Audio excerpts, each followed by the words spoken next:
Okay, here we go. So we are on, again, a little bit of a late start this morning because of our problem, but we are on Daf Yudaled. We just got up to the top of Amud Bet. So we're discussing now the machloket between Rabbi Yitzchak on the one hand and what we call Rabbanan on the other hand, which is Rabbi Yishmael and Rabbi Akiva. We won't go through all the limudim we saw yesterday, but it started off essentially from the fact that Rabbi Yitzchak holds, he learns from this extra pasuk where it's taught karet by achoto, that why does that need to say that again? Rabbi Yitzchak learned that it needs to say karet again by achoto to teach you that it's not just about that case, but about the whole klal, which is essentially not just the klal of arayot, but all the entire klal of chiyuvei kritot, that where there is going to be a chiyuv karet, there is only going to be chiyuv karet and not a chiyuv malkot, as opposed to the other opinions which hold differently. And based on that, we saw how Rabbi Akiva, Rabbi Yishmael learned the pasuk, and we had a little bit of a back and forth amongst the different psukim, different limudim that the various Tanaim had. So the last one we had was regarding the fact that if we go back maybe just the bottom of Amud Aleph, right? So we asked the question regarding this case of achoto, and we said that maybe of achoto was achot aviv and achot imo as well. And we said, or the case of where do we know from as well that achoto from aviv and imo is the same as achot ben aviv or achot ben imo regarding the punishment. So we said the last thing, the bottom of Amud Aleph, we said about Eiman Afkalei me'achoto dereisha. And we said that Rabbi Yitzchak maybe learns it out according to this opinion from the fact that the pasuk says achoto again. It says an extra time at the beginning of the pasuk. There was a superfluous word achoto to teach you. Remember, we said that it says the pasuk talks about ki yikach et bat aviv or et bat imo. And we said, if we know already from the pasuk, this is the second time we've seen it in this Gemara, if we already know that the person is going to get karet for his sister who is bat aviv or bat imo, would we not say all the more so? Would we not say all the more so that if it's bat aviv ve'imo, that would also be chiyuv karet? And we said, no, ein onshin min adin. We can't impose chiyuv karet or penalty based on a kal v'chomer. Needs to be learned out from the pasuk. And therefore it's written explicitly in the pasuk. So either we said Rabbi Yitzchak does not hold by this principle of Einon Shir Min Adin, or he does hold by it, but he has an extra word achoto at the beginning of the pasuk to come and teach you this halacha as well. Okay, so then the question was, what did Rabbi Yishmael and Rabbi Akiva learn from that extra word achoto? That word is superfluous. So the top of Amud Bet says ve'idach, referring to Rabbi Akiva and Rabbi Yishmael. How mi ba'alei lechalek karet lemefatem velasach. They say no. That extra word is there to teach you that there is a chiluk of kritut, meaning that there is an extra both of these isurim which are written together, but really the isur of karet is only written once, and therefore to teach you that each one is going to be on its own chiyuv karet, both for mefatem and for sach. Somebody who takes the shemen hamishcha and anoints themselves with it, or somebody who goes and imitates and makes that shemen. Both of these lavim, one would get karet for. So says Rashi on the second line, if you look in the psukim, you'll see these are two separate lavim, but you only have karet written once. In the same way that by arayot, where it was not written karet by each and every single lav, but nonetheless we learn that each one has its own chiyuv, so too over here. And so how can you learn that from the pasuk in arayot? The answer is, says Rashi, if it's not, there's nothing to teach you over here, it's got something to teach you somewhere else, and this is regarding the case of mifatem and sach. So Rashi, in the next Rashi, actually tells us what the psukim are. If you have a look, so there's a little bit of a difference here going on with Girsaot, so we won't read the whole Rashi, but basically the Rashi where the lines get a bit shorter, the fourth line down of the shorter lines in Rashi, he says, V'hachi perusha.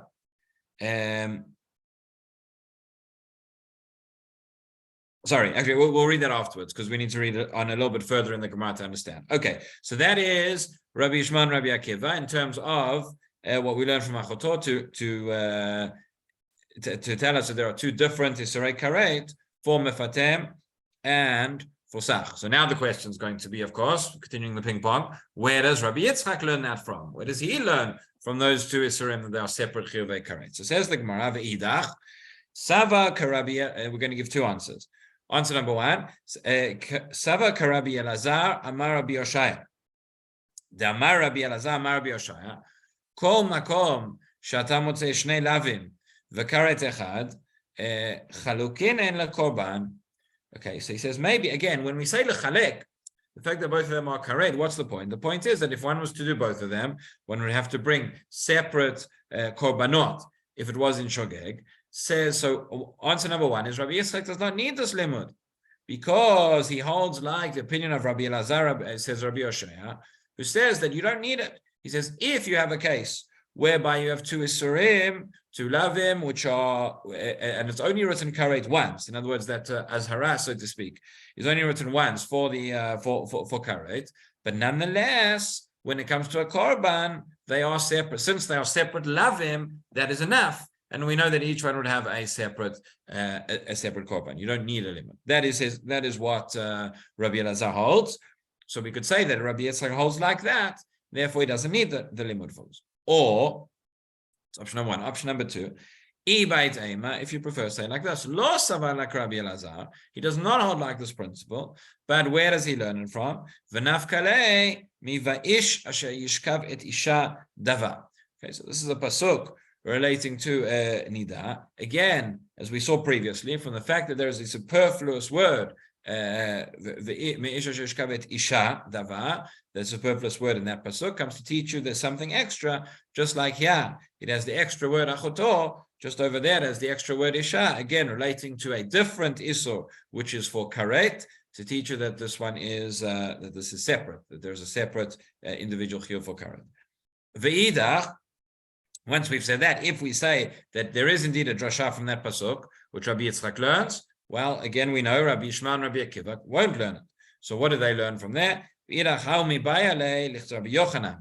The Amar Rabbi Yochanan, Mishum Rabbi Shimon ben Yochai, Minayin she'ein isha tme'ah ad she'etze madve derech ervata, she'nemav isha she'ishkav et isha dava, v'gilat ervata. In other words, there is a separate halacha more closer to the topic of the pasuk, which Rabbi Yochanan learns from here. Rabbi Yochanan learns from here is that regarding hilchot of tuman te'ara, right, and the different situations, different forms of emissions, which would cause tuma. We know we have a zav and a zavan and nida, etc.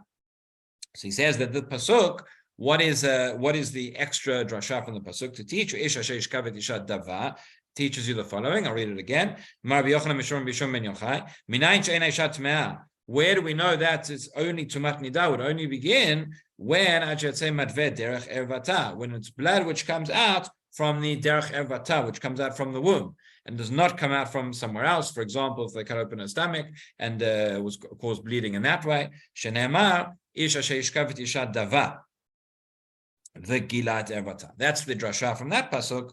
That it's only if is the emission in that way and not from somewhere else that would cause the bleeding, that would cause tuma. Okay, so essentially that's what we had. So just to recap, we said that from the pasuk the word that says achoto, that is an extra limud. What do we learn from there? Rabbi Yitzchak learns from there that precisely regarding the case of achoto. But Rabbi Yishmael and Rabbi Akiva have already learned that. So they say, no, that's for the case of sach umefatem, right? Regarding mefatem and sach, as the Gemara puts it, regarding the case with shemen and mishcha, one who both imitates and produces the shemen or anoints with it, even though there are two separate lavim written in the Torah, but there's only karet written once. So how do I know that each one is separate regarding the korban? So Rabbi Yishmael and Rabbi Akiva say, we know from the pasuk the superfluous word achoto. Rabbi Yitzchak says, no, either we'd say we don't need a drasha for it because we have the principle of Rabbi Elazar that anywhere where we have two separate lavim, even though the karet is only written once, This is the point. Regarding the chiyuv, if it's going to be mamezid, karet is only written once. However, if there's a chiyuv korban, we don't need that to be written twice. Once the lav is written separately, that's enough. That's the principle of Rabbi Elazar. Either you could learn it from there, or Rabbi Yitzchak does not subscribe to that principle, but he learns it from this pasuk of Isha Asher Yishkavet Isha Dava, and we saw that Rabbi Ishmael, Rabbi Akiva learned out, like Rabbi Yochanan, a different halacha from that pasuk. So let's just see Rashi. Rashi says over here, so again, in the fourth line of the narrow lines of Rashi, he says, Achi Perusha, Ve'idach Svira Leika Rabbi Elazar, Damar ala Shalavin Mechalkin Lachataot. He says, all right, this was the Gemara's first answer. Then you could say that Rabbi Yitzchak holds like Rabbi Elazar, who says that once you have separate lavim, right, that's enough to separate for the chiyuv korban. V'almefatem v'sach amrinam b'mesechet kritot. So in Mesechet Kritot we learn regarding these two isurim, shein shnei lavim.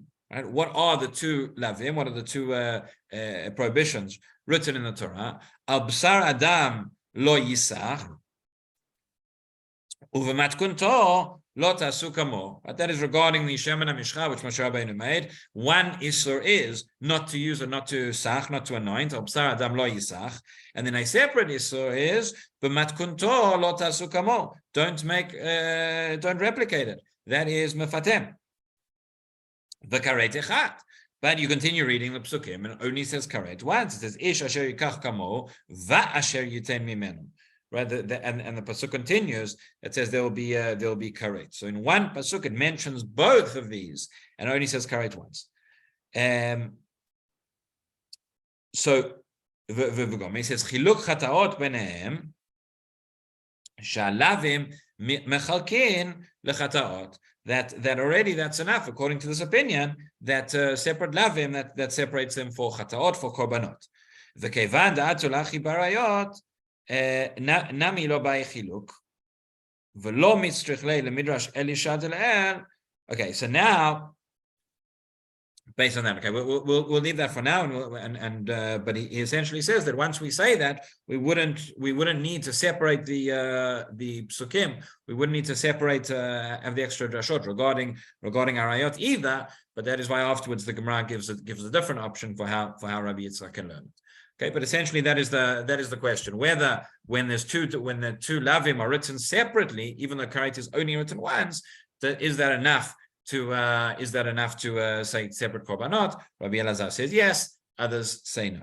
Okay, so now let's move on in the Gemara. We're now at the two dots. We're now on to the next case, the next section from our Mishnah, which is talking about a different topic. We saw in the Mishnah listed the different isurim for which one gets karet and for which one gets malkot. So a lot of them were regarding kodesh, regarding the mikdash. So we have now tameh shachal et kodesh, a person who was tameh, who ate from basar kodesh, from the basar of the korbanot. We also had somebody who goes into the mikdash tameh. Right, so two separate isurim. One cannot enter the mikdash in a state of tumah, and one cannot eat. Really, one cannot touch the korbanot, the basar kodesh, in a state of tumah either. So says the Gemara now in the two dots. It says tameh shachal et kodesh. So bishlama habal mikdash tameh. Ktiv onesh uktiv azala. Right. Again, for all of these, our topic, although we're now learning Masechet Makkot, and we're dealing with Elohein Elokin, and we're going to come back to Malkot soon, but we're still talking about karet as well. But and korbanot. But the point is, whenever we have one of these isurim, and whenever we have the punishment, so we know, as we've discussed many times, we need both the azhara and the onesh. This is what the Gemara is going to try and derive now. We need both the pasuk telling us warning us, so to speak, that it's forbidden, and we need the pasuk telling us what the punishment will be. So he says, says the Gemara Bishlam, it makes sense regarding Abal Mikdash Tameh, regarding one who enters the Mikdash Tameh. I understand. Ktiv onesh uktiv azara. Both the onesh and the azara are written. Where onesh dichtiv et mishkan Hashem timei v'nichrata. Right, that's the onesh where it says one has made the mishkan tamei, so to speak. V'nichrata, that is the pasuk of that's karet. That's the onesh. Okay, what about azara? Azara v'lo yitamu et machanehem. don't make their camps tameh, meaning don't enter when you are tameh. So therefore, we have both the onesh and the azara regarding that prohibition. However, when it comes to the one who eats the basar, who eats kodesh in tumah, so now this is talking about not somebody who enters the mikdash in tumah, but one who eats the korban in tumah. Bishlama onesh ktiv v'nefesh asher tochal basar mizevach hashlamim asher Hashem v'tum'ato alav v'nichrata. We have the pasuk that tells us a nefesh asher tochal basar, somebody who eats the meat, right? Mizevach hashlamim, from the korban mizevach hashlamim asher Hashem v'tum'ato alav. And he is tamei v'nichrata, he's going to get karet. So that's the onesh. However, el azara minayin, we don't have an explicit pasuk here telling us don't eat the basar kodesh b'tumah. Just like we have one telling us don't enter in tumah. So what is the source for the azhara for this prohibition? So here we have a machloket between Reish Lakish and Rabbi Yochanan. So el azara minayin. Reish Lakish omer b'chol kodesh lo tiga. Okay, so Reish Lakish learns that from pasuk. He learns that from the pasuk that says b'chol kodesh lo tiga. Okay, now you're probably wondering, well, this pasuk does not refer to we're talking about eating, and this pasuk refers even to touching. So the Gemara will address that a little bit later on. What is this pasuk talking about? If you see on the side, this is the pasuk in Parashat Shmini. It says v'shloshim yom v'shloshet yamim teshev b'dmei tahara b'chol kodesh lo tiga v'lemikdash lo tavo od melot yamei tahara. So this is talking about a woman, a yoledet, a woman who's given birth, and also after Leidah, so there's a certain period of Tumah as well. And it's saying, so over there, just like there where it says B'chol Kodesh Lo Tiga, she's not allowed to eat the Basar Korbanot because she still has the status of Tumah, and therefore that would apply for anybody who's in a status of Tumah, and that would serve as the Azara. That is how Reish Lakish understands. Rabbi Yochanan Omer Tani Bardala. Rabbi Yochanan says in the name of Bardala, who was another Chacham, one of the sages, Atya Tumato. He says no. We learn it from a Gzera Shava. Immediately, once the Gemara gives both limudim, it's going to say, right? Why is it? Why is it that we have different ways of learning? Why didn't Rabbi Yochanan learn like Reish Lakish? Why didn't Reish Lakish learn like Rabbi Yochanan? So we'll see that shortly. But Reish Lakish learns it from that pasuk. Rabbi Yochanan does not learn it from that pasuk, but he learns it from a Gzera Shava. Gzera Shava of the word tumato. Ktiv hacha v'tumato alav v'nichrata uchtiv hatam tamei yeh od tumato bo. Right. So one pasuk which says which is v'tumato alav. So that is the pasuk that we've already seen.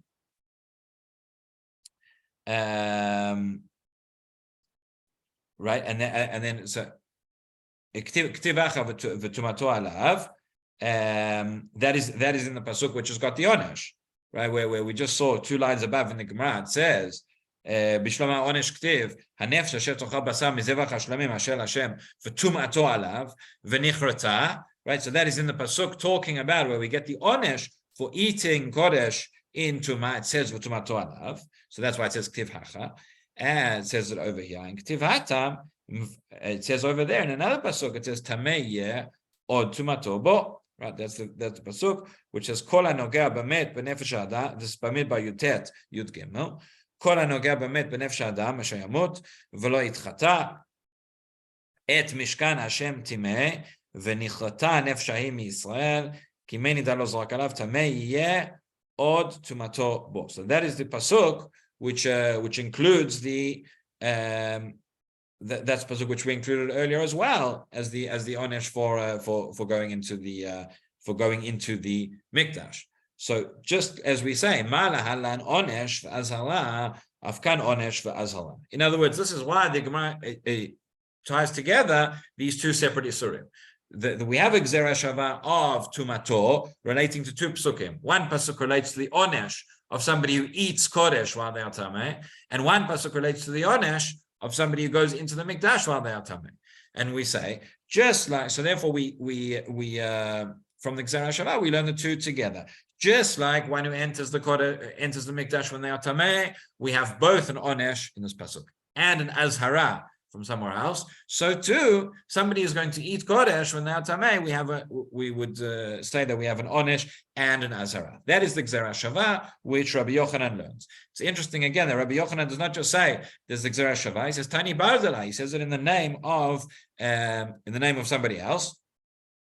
Rashi points out over here, Tani Bardala Shem Chacham, in case we don't know what Bardala means or who Bardala was.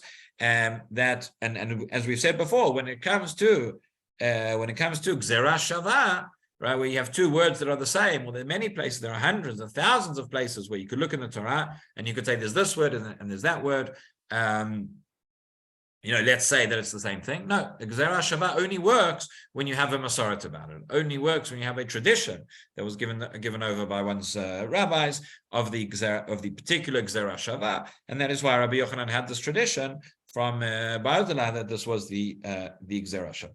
Okay, so Reish Lakish learns it from the pasuk Kol Kodesh Lo Tiga. Rabbi Yochanan learns from the Gzera Shavah. So now says the Gemara as follows. We are now about 5 lines down from the wide lines in the Gemara. Daf Yud Daled Amud Bet.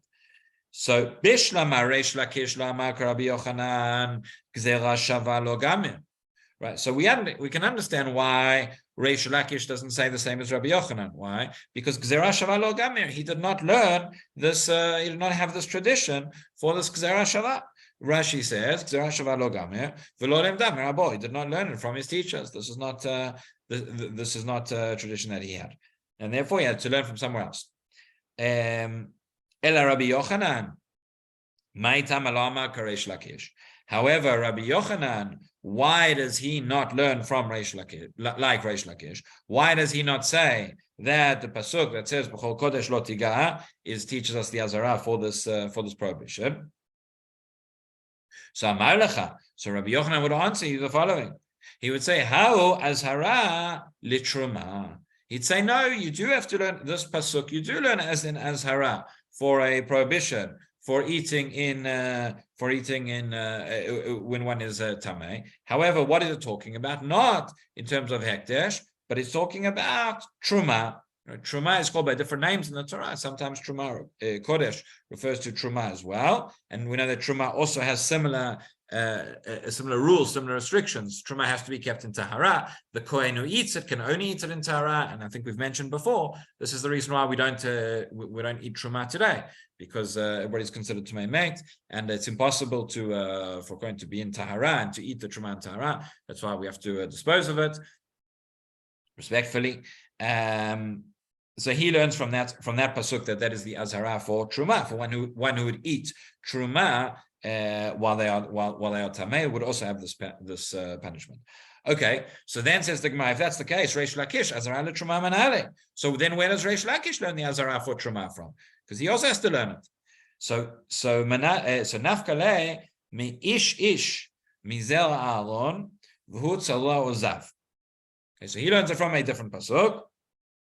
Later on, you can see, you should have it on the side of your Gemara as well. This is Vayikra Kaf Bet, Pasuk Dalet. Ish mizel Aaron, right? And we're going to see in a moment, what is this ish, right? Person, from the seed of Aaron, the descendants of Aaron. Vutzaro Ozav. So these are different expressions of somebody who's going to be Tameh, right? A Mitzara or a Zav. Bakodashim lo yochal ad asher yitar. So they cannot eat from the Kodshim until they become Tahor. And so so different laws there relating to Tumah and Tehara. But the point is, there's a prohibition. There's an azhara for eating something which is referred to as Kodesh when one is Tameh. So Reish Lakish says this pasuk is referring to Truma specifically. How does he learn it? Says the Gemara, Ish mizar Aaron v'tzaro zav, ezu davar shu shaveh bezal'o shel Aaron. Meaning, why does it say here, Ish mizera Aaron? He says, what is it that is shaveh, that is going to be the same, that is going to be equal for all the zera of Aaron, for all the offspring of Aaron? In other words, for men and women, says Rashi near the end of the short lines, he says, shaveh b'zaro shel Aaron, ba'anashim u'v'anashim. Aval kodshim eina nechalin ela lizchalin. Right? It says when it comes to truma, we're going to see that right, a daughter of a Kohen or who's married to a Kohen would also eat from the truma, but by kodshim would not be the same. Kodshim would only be for men, and therefore in the Beit Hamikdash. Then Rashi goes on. There are certain. He says chitema ika chazeh v'shok leita bechozeret kagon amana v'grosha v'zera ein la. Says that there are certain other matnot kuna which may or may not apply, but certainly regarding truma that is going to be shaveh for anashim and nashim, so that is for zera Aaron, and that is why Reish Lakish understands when it says zera Aaron, it means all the offspring of Aaron, whether they are men or women, and they can eat truma, and therefore that's what this pasuk is referring to. Said the Gemara, ezu davar shu shaveh b'zalo shel Aaron, hevei omer zo truma. Okay, and then what does Rabbi Yochanan do with that pasuk? So the Gemara says actually ve'idach, meaning going back to Rabbi Yochanan, he would learn the azara from there as well. But he would say how la'achila v'hai la'negiya, right? So meaning there would be a separate prohibition both to eat the truma when one is tameh and also to touch the truma when one is tameh. So Rabbi Yochanan says that from this pasuk where Reish Lakish derives the azara for eating truma in truma, that Rabbi Yochanan would learn it there as well. But from the pasuk where we said the first pasuk where we said basar kodesh lot b'chol kodesh lot tiga, which initially Reish Lakish had said that's the azara for eating kodshim, and Rabbi Yochanan said no, that's talking about truma. Rabbi Yochanan still says no, that's talking about truma. But what does the pasuk say? It says b'chol tigash lo tiga. So that is the azara for touching truma, whereas this other pasuk he would agree is regarding eating. So now we have to understand. With this will end. Now we have to understand what does Reish Lakish do with that pasuk. At the end of the day, it says b'chol kodesh lo tiga. How does Reish Lakish learn that out for achila instead? So we'll stop there. A little bit of a shorter shiur today again because of Rosh Chodesh, but we'll stop there and we'll pick that up from next week. Oh, thank you very much. Wonderful day, everybody. Great month and Chodesh Tov. Rabbi Kenigsberg, Yes. in the Rashi